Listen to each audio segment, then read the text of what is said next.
So you have been assigned to teach a class in something that you never formally studied or taught. I studied audio engineering in college, taught 5th grade for 3 years, and math and robotics for the last 6 years. When I got the call about teaching 8th grade physical science. I took a few physics classes in college. I met my wife in one of those physics classes. She's a doctor. She did better in the class than me. But the admin was like, hey, you do project-based learning in robotics, and we would love to see you do that in science. And this isn't an uncommon thing, particularly if you work in a smaller school. I think the worst moment this past year when I taught physical science was a Monday, and I was getting ready to start teaching the atom on Tuesday. And Monday afternoon, I was still figuring out what exactly I needed to know about the atom, what I needed to teach the students about the atom, and how I was actually going to do that in an engaging and interesting way for the students. So while I did not hit a home run with the physical science class this year, I maybe got, I would say, a single or a double. For you non-baseball people, that's like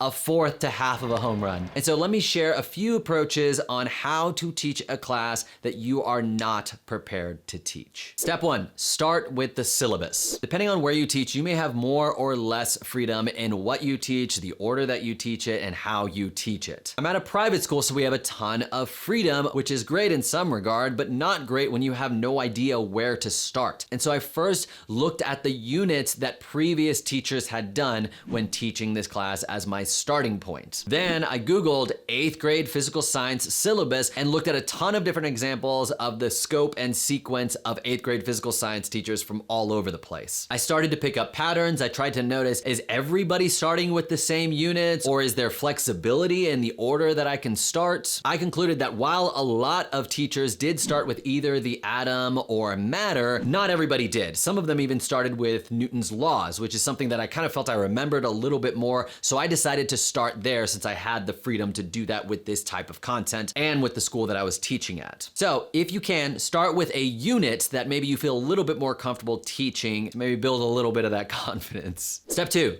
join Facebook groups. I talked about this at length in my video called Best Places for Teacher Resources, and Facebook groups are the best place because you don't need a big social media following to be able to get answers to your questions. Like on Twitter or on Instagram, if nobody's following you, even if you use the right hashtags, there's a good chance that your questions will go unanswered. But with Facebook, you just search for a group that is teaching your content level, whether it's just like middle school science or physics or physical science. There's a lot of different possibilities for what you can search for. And I have found Facebook to be the place where teachers are the most generous with their resources. 2 things that really helped me out that came out of Facebook groups was I asked a few questions about my first lesson and my first unit, and I noticed a lot of teachers kept recommending this thing called a PhET simulator. It was a website that had a ton of really high quality simulations that hit on a lot of the different physics topics that I was going to be teaching that year. And each of those simulations had a bunch of teacher resources that were like, have the students explore this and then ask them these questions and then have them complete this chart. And it was very exploratory in nature, which was important to me. It wasn't just like, do this and then write down the answer. And it was free. And if it wasn't, I would have asked my admin if they could pay for it, but being free was nice. Another thing that came out of the middle school science teacher Facebook group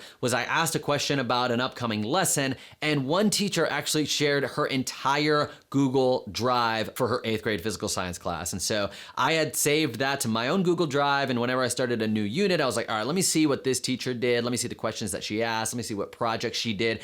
And a lot of it I didn't take verbatim, but I did pull a lot of the different questions. I was like, oh, I like that. I'm going to do this. Or, oh, I like this project. Let me see if I can try to modify it for my classroom. Step 3, experiment, but then stick with the things that save you time and seem to be working with your students. So in addition to trying those PhET simulations, which I ended up using a lot throughout the year because I was like, okay, I'm gonna go to PhET first. The kids have used it, I've used it, I'm familiar with it, they're familiar with it, we can kind of get into a flow. I also experimented with having a Nearpod lesson early in the year when everyone's like, you gotta get on Nearpod. I didn't really like it though because either I didn't figure it out, but I felt like I was having to make a different Nearpod lesson for each of my classes. classes, and then I was losing track. And then if they wanted to go back to that lesson, do they go back to the Nearpod, or do I create a separate Google slide of what was on the Nearpod? And I didn't find a workflow that worked for me, and so I didn't end up using it more than once or twice in the beginning of the year. But another resource besides PhET that I used was a virtual textbook that I felt was very concise, very easy to navigate, had a lot of extra things that the students could explore as like videos and simulations, and it wasn't just like traditional textbook on a screen. And so for most of the year, it ended up being a mix between PhET and the virtual textbook. The place that I did try to continue experimenting throughout the year was how I wanted to do my final projects for each unit. The first unit was kind of a more traditional final project, but it was on Google Forms since we were completely virtual at the time. When we were learning about potential and kinetic energy, I found a Minecraft project where students had to build a roller coaster and show what they know about potential and kinetic energy. When we got to the atom, I just searched middle school atom project and saw a lot of teachers like, oh, have the students pick an element and then create a physical model of that element and share some information about it. So experiment, but when you find stuff that works, stick with it. It creates a routine, it saves time for you. You're not starting from scratch and trying to find whole new resources every time you're doing a new lesson. And then maybe use your end of unit projects as your way of kind of trying something different and new with the students. Step 4,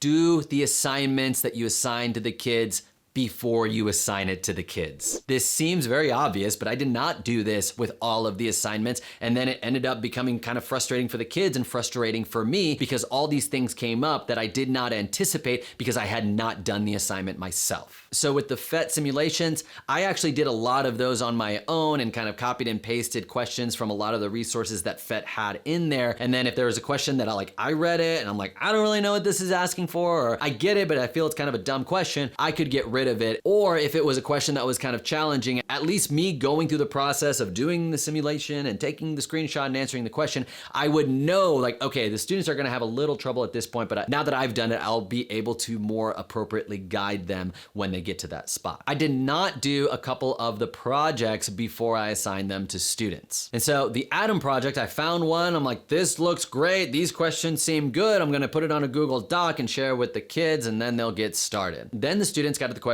asking about the atomic mass, and I did not know that the atomic mass and the atomic weight are two different things, or that students, when they started researching it, were going to find several different atomic masses, and they're like, which one am I supposed to use? The easy thing in that question would be like, just pick one of them, but I'd be missing out on a learning opportunity. Why are there different masses? Oh, because there's different ions for some of these atoms. Had I known that beforehand, I could have been able to actually guide them to say, okay, well, what do you think you could search? What are you noticing about that? What do you remember about the simulation? Oh, that there's different masses and ions. So atomic mass and atomic weight aren't exactly the same thing. So what do you think you could search to find the difference between the two of them, as opposed to being like, is it a big deal? I don't know. I ended up doing some of that research in class while students were working on their project and found some resources for them, but it would have been so much better had I done the project myself, realized that's what would have come up when students were researching this, and then had a plan on how I was going to guide them to some of those resources through certain questions that I asked them. And step 5,